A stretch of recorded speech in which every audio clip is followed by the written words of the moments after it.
बेबसी। मेरे पापा की डेथ हो चुकी थी। नशा ऐसा मेरे पे हो चुका था नशा कि मैं कुछ समझ भी नहीं पाता था मैं। बेचार की। अब मैं नहीं चाहता कि मैं भी अपनी ज़िंदगी मैं ऐसी ज़िंदगी नहीं जीना चाहता। लाचारी। छोड़ना तो चाहता हूँ सर, जब भी मैं अपने आप आ जाता हूँ बार बार। ये कुछ आवाजें हैं बेबसी, बेचार की और लाचारी की। हालात यहाँ तक कैसे पहुँचे, ये लत कैसे लगी, पता नहीं, पर एहसास होते होते जीवन हाथों में रेत सा फिसल गया था। आज घर और समाज ने इनको इनके हाल पर छोड़ दिया है। अपने भी दूरी बना चुके हैं। नशा बुरी बला है। उस अंधेरी गली से अब ये छुटकारा पाना चाहते हैं, पर सवाल है कैसे। इस स्पेशल रिपोर्ट में इसी पहाड़ जैसे कैसे पर हमारी तवज्जो है। नशा के बारे में कोई पूछताछ करनी है, कोई प्रॉब्लम हो रही है या और कुछ इन्फॉर्मेशन चाहिए तो आप फ़ोन करें। ये टोल फ्री नंबर है 14446, 1 3 बार 4 और 6 14446। इस पर ज़रूर आप फ़ोन करें। और हमारे काउंसलर्स रहते हैं और वो बात कर सकते हैं उनसे कि किस तरह क्या प्रॉब्लम है, और वो एक सुझाव भी देंगे कि किस तरह उसको वो सुझाव ठीक कर सकते हैं। और ज़रूरत पड़े तो हम उनके घर पर भी किसी को भेज सकते हैं। देश में पसरे नशे की लत ने एक बड़े युवा तबके को अपनी चपेट में जकड़ रखा है। ये तबका जिसकी ऊर्जा समाज और राष्ट्र कल्याण के काम आ सकती है। तो नशे के खात्मे को लेकर सरकार गंभीर है, पर नशे को खत्म करना महज नीतियां बनाकर नहीं किया जा सकता। इन्हें संवेदनशीलता के साथ जमीन पर लाना होगा, कागज से इतर। तो सरकार अब इस मुद्दे पर जीरो टॉलरेंस की नीति को अपना रही है। ये जो अभियान है ये सब स्टेक होल्डर्स के साथ हम कर रहे हैं, इन कन्वर्जेंस मोड में कर रहे हैं। भारत सरकार की विभिन्न एजेंसियां हैं, इंक्लूडिंग नारकोटिक्स कंट्रोल ब्यूरो है, डिपार्टमेंट ऑफ रेवेन्यू है, मिनिस्ट्री ऑफ होम अफेयर्स है, स्टेट गवर्नमेंट्स हैं, उनका इन्वॉल्वमेंट है, एनजीओज़ को जो इस फील्ड में काम करते हैं उनका इन्वॉल्वमेंट है, और ऑफ कोर्स कम्युनिटी तो सबसे इम्पॉर्टेंट है। एक नारकोटिक्स कोऑर्डिनेशन सिस्टम है जो हमारी मिनिस्ट्री और मिनिस्ट्री ऑफ होम अफेयर्स के साथ हम कोऑर्डिनेशन में होता है कि किस तरह से एक प्रकार जो सप्लाई ऑफ ड्रग्स है उस पर भी कैसे काबू पा सकें, क्या डिस्ट्रक्शन कर सकें, कैसे सीजर्स हो सकें, और दूसरा है कैसे डिमांड रिडक्शन कर सकें कि लोगों तक जो पहुंचा सकें ये मैसेज कि नशा को ड्रग्स लेने से क्या क्या प्रॉब्लम्स होते हैं उसके बारे में बात बता सकें। तो ये मल्टी प्रोंग्ड अप्रोच है, होल ऑफ गवर्नमेंट अप्रोच के साथ हम ये प्रोग्राम रन कर रहे हैं, और इसी कारण है जो भी हमारी सफलता हो पाई है वो इस स्तर तक हम पहुंच पाए हैं। नशा मुक्त भारत अभियान का चक्का घूम चुका है और इसकी जमीन सामाजिक न्याय और अधिकारिता मंत्रालय तैयार कर रहा है। सारे देश में ये मुहिम परवान चल रही है। नशे के दलदल से दूर और लोगों को पुनः जीवन के पास लाने का प्रयास चल रहा है। ये अभियान पूरे देश में सेकंड फेज़ थर्ड फेज़ में हम शुरू करेंगे, और इन 372 जिलों में जो अभी फोकस है हमारा, उसमें करीब 1 lakh educational institutions, schools, colleges तक हम पहुंच पाए हैं, जहां पे एनएसएस के वॉलंटियर्स, एनवाईके के वॉलंटियर्स भी इसमें अंतर्गत हैं। वुमेन पर हमारा फोकस है और करीब 2 करोड़ महिलाओं तक हम अपनी बात पहुंचा पाए हैं। विभिन्न प्रकार के इवेंट्स हम करते हैं, स्कूलों में करते हैं, एनजीओज़ के द्वारा करते हैं कि ये मैसेज पहुंच पाए कि किस तरह से ड्रग यूज़ के क्या क्या हानिकारक इम्पैक्ट हो सकता है। हमने करीब 8000 मास्टर वॉलंटियर्स भी ट्रेन किए हैं इन जिलों में, जो इन टर्न विभिन्न प्रकार के इवेंट्स करते हैं और लोगों को बताते हैं कि किस तरह क्या प्रॉब्लम्स हो सकती हैं।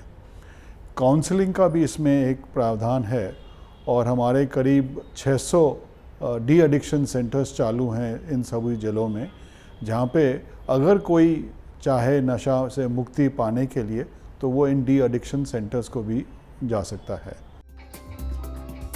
नशा मुक्त भारत अभियान की शुरुआत 15 अगस्त 2020 को हुई। सरकार ने अपनी प्राथमिकताएं तय की, यानी नशे को खत्म करना है, नशा करने वाले को संजीवनी देनी है।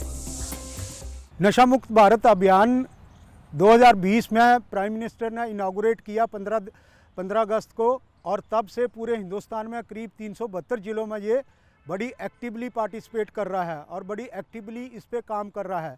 ये हिंदुस्तान को नशे से बचाने के लिए बहुत बहुमूल्य कदम है, जिसमें कॉलेज, यूनिवर्सिटी, स्कूल, पंचायत सबको इन्वॉल्व किया है, पुलिस को इन्वॉल्व किया है, आर्मी को इन्वॉल्व किया है, टीचर्स को इन्वॉल्व किया है, समाज को इन्वॉल्व किया है, कम्युनिटी को इन्वॉल्व किया है, हाउसिंग सोसाइटी को इन्वॉल्व किया है। तो ये भारत को नशे से मुक्त करने के लिए एक अच्छा आंदोलन है और इसको जन आंदोलन का रूप दिया जा रहा है। सरकार की पहल का अब जमीन पर असर भी हो रहा है। एक नई उम्मीद जगी है। तस्वीरों में नजर आ रहे ये हेमंत हैं।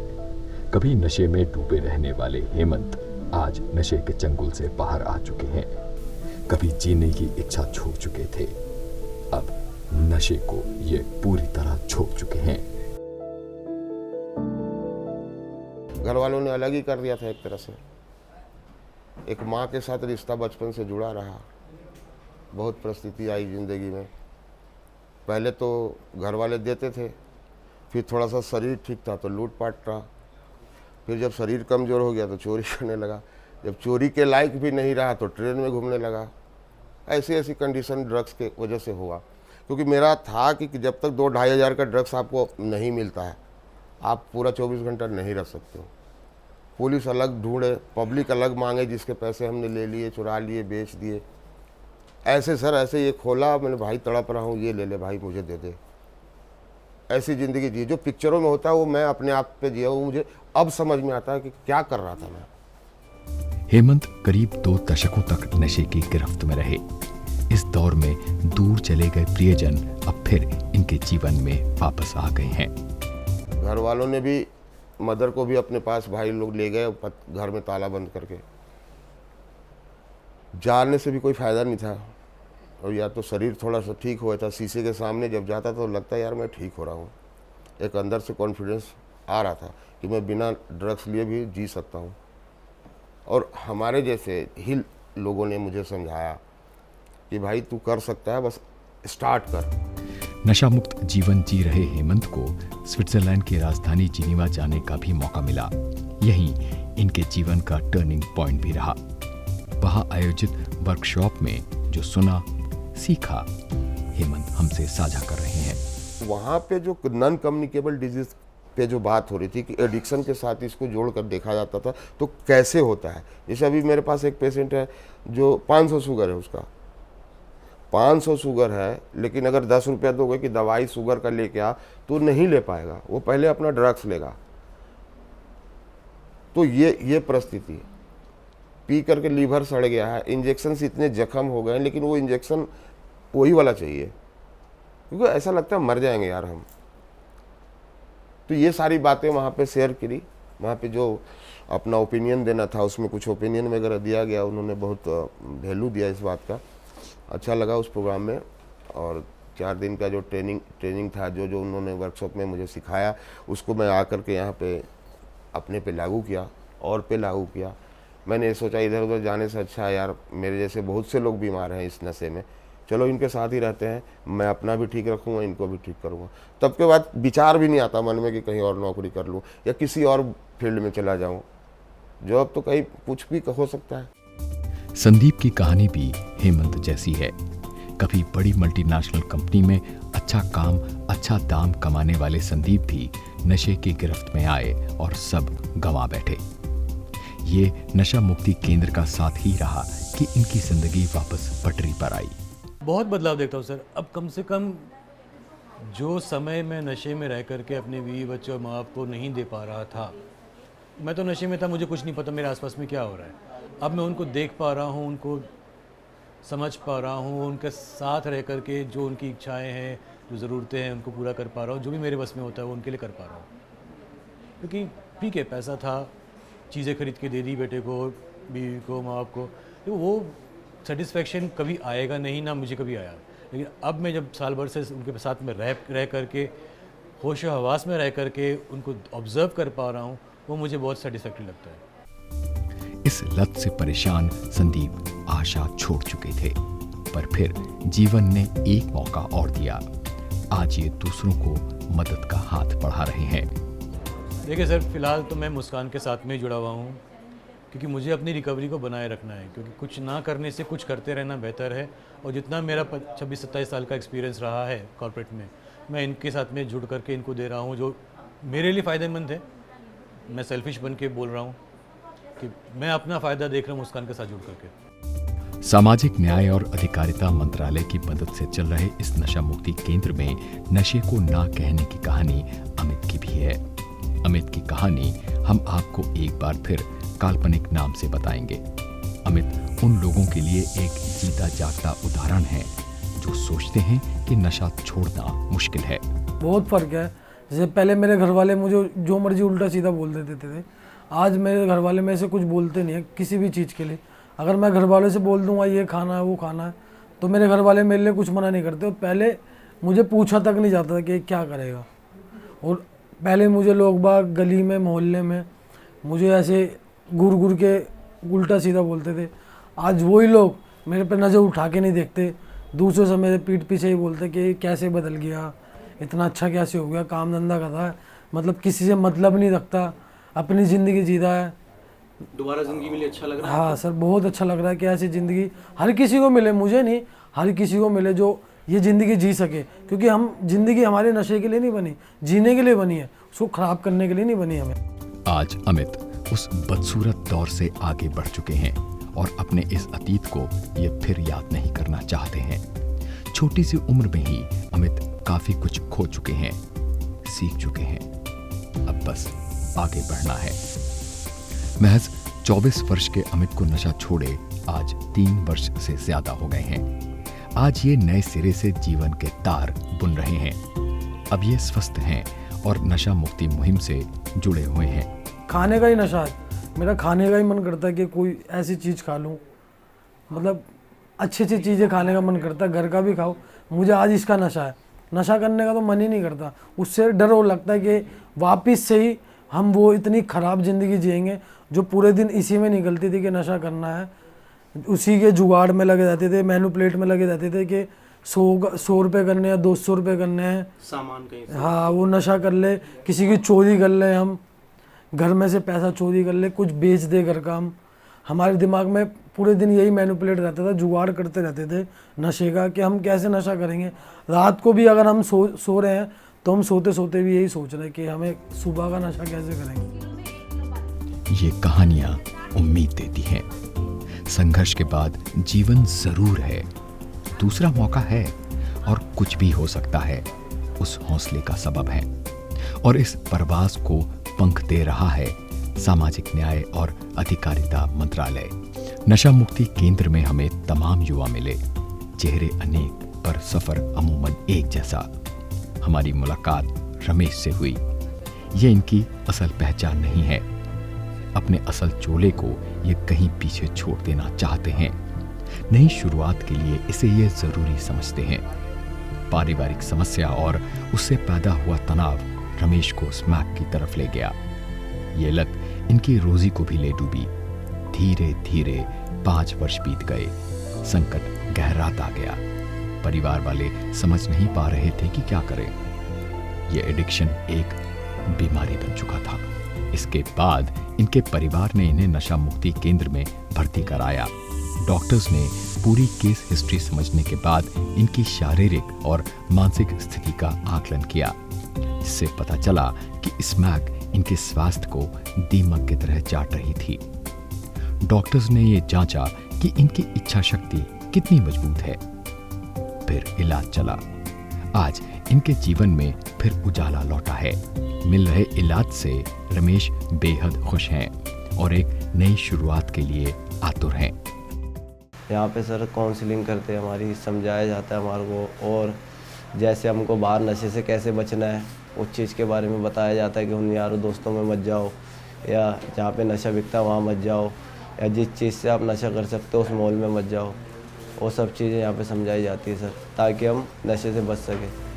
रमेश की ही तरह नशे की गिरफ्त में आए इन युवाओं ने खुलासा किया कि माहौल और दोस्तों के चलते इन्होंने शौकिया स्मैक ली थी, जो जी का जंजाल बन गई। आलम यह था कि ये लोग रोजाना 3 बार नशा करने लगे थे। मैं 12 साल का था जब मेरे को नशे की लत लग गई थी। मैं स्कूल जाता था तो एक फ्रेंड था मेरा, वो गांजा वांजा लिया करता था, तो उसके साथ मैं स्कूल बंक कर लिया करता था, तो मैं उसके साथ ही गांजा वांजा पीने चले जाता था। तो उसके बाद मैंने घर वालों को बोल दिया कि मैं पढ़ाई नहीं करना चाहता, मेरे को कहीं काम पे लगा दो या मैं खुद काम ढूंढ लूँगा कहीं। तो मैंने अपनी मर्ज़ी से पढ़ाई छोड़ दी। रात को छुट्टी होती, जैसी दुकान बंद होती थी तो मैं अपना दारू वारू पी के जाता था। फिर उसके बाद मैंने काम भी छोड़ दिया। काम छोड़ने के बाद फिर यार दोस्तों के चक्कर में सर मैं गलत संगतों में पड़ गया, गलत काम करने लग गया, चोरी चकारी। फिर उसके बाद वो जो मेरे यार दोस्त थे वो स्मैक वगैरह लेते थे, तो उनके साथ ही मैं भी लेने लग गया। पहले तो मैं मज़े के लिए ही करता था, लेकिन फिर धीरे धीरे बाद में जब वो नहीं होते थे तो मैं अकेला भी कर लिया करता था नशा। तो उसके बाद कुछ ज़्यादा ही करने लग गया मैं, तो फिर मेरे को दिक्कत परेशानी होने लग गई नशे के चक्कर में। फिलहाल सेंटर में काउंसलिंग के जरिए योग, मेडिटेशन, साइकोथेरेपी की बदौलत ये पुनः अपनी पुरानी दिनचर्या में लौट रहे हैं, इस संकल्प के साथ कि अब ये कभी नशे की तरफ देखना भी नहीं चाहेंगे। इतना नशे के अंदर डूब चुका था कि मेरे पापा की डेथ हो गई थी और मैं अपने नशे में मस्त था कि 11 बजे मेरे पापा की डेथ हो चुकी थी। नशा ऐसा मेरे पे डूब हो चुका था नशा कि मैं कुछ समझ भी नहीं पाता था मैं। और करीबन 11 बजे रात को मेरे पापा की डेथ हुई और मैं नशे में पड़ा था। मुझे कोई होश नहीं थी, कोई मेरी भावना ऐसी नहीं थी, मतलब कि भावना अंदर से आई नहीं थी, ना रोना कुछ। मुझे कुछ महसूस ही नहीं हुआ कि मेरे पापा एक्सपायर हो गए। और जब मैं सुबह उठा तो मैं अपने घर वालों से बोल रहा हूँ मुझे पहले पैसे दो नशे के, फिर मैं करूँगा जो मुझे, मतलब कि जो हमारे में होता है, जैसे कि हाँ नशे के बाद करोगे। हाँ, मुझे मतलब कि मैं इतना गिर चुका था। मैंने बोला मुझे पहले पैसे दो, उसके बाद ही मैं करूँगा, वरना मैं कुछ करूँगा ही नहीं। अब नशा छोड़ना चाहता हूँ और अब नशा छोड़ना बहुत ज़रूरी है मेरे लिए, क्योंकि अगर अब नहीं छोड़ा तो आगे चांस नहीं मिलेगा। और अब माँ है मेरी। मैंने बहुत देखा, क्योंकि मैंने जो हमारे पीछे थोड़ा है ना सपोर्ट है हमारे पीछे, तो मैं क्योंकि मैं ऐसी ज़िंदगी नहीं जीना चाहता कि हमारे जो भाई हुए हैं सही सारे सब ठीक है, बढ़िया एकदम। अब मैं नहीं चाहता कि मैं भी अपनी ज़िंदगी है, मैं ऐसी ज़िंदगी नहीं जीना चाहता। नशा छोड़ना है मेरे को, सारी मैं ठान के आ रखा था, क्योंकि मैं अपनी मर्ज़ी से आया हूँ मैं इसके बाद। और मैं खुद ये नहीं कि मैंने खुद अपने आप ही आया हूँ, मैं सर से बात करके गया यहाँ पर। जब मैं एडमिशन वो करवाया मैंने, अभी मेरा एडमिशन हुआ था यहाँ पर 20 दिन पहले मैंने अपना एडमिशन करवाया मैंने। आपकी जानकारी के लिए ये युवा गलत संगत के चलते जीवन से करीब करीब हाथ धो बैठे थे। आपको भी चौकस रहना है। ऐसा कोई केस आपकी नज़र में हो तो उसे नशा मुक्ति केंद्र जाने के लिए प्रेरित करें। ये केंद्र नशे के खिलाफ चली जंग में सबसे मजबूत हथियार हैं। इन केंद्रों पर युवाओं को नशे से दूर और जीवन के करीब लाया जा रहा है। इन केंद्रों पर दिन की शुरुआत प्रार्थना के साथ होती है। इसके बाद डॉक्टर्स इन सभी इनमेट्स का चेकअप करते हैं। पेशेंट्स अपनी प्रॉब्लम्स ठीक से क्लियर कट बता नहीं पाते हैं, सबसे बड़ी चीज़ ये है। और उन लोग जो कि ड्रग एडिक्ट हैं किसी भी टाइप के, तो उनकी साइकोलॉजी भी अलग होती, तो इसीलिए उनको चुनना, उनसे काफ़ी देर बात करना होता है। उसको क्रॉस एग्जामिन एक तरह से हम लोग करते हैं, हर टाइप का क्वेश्चन देते हैं, जो डिफरेंशियल डायग्नोसिस बेसिकली मेडिकल भाषा में इसको बोलते हैं हम लोग।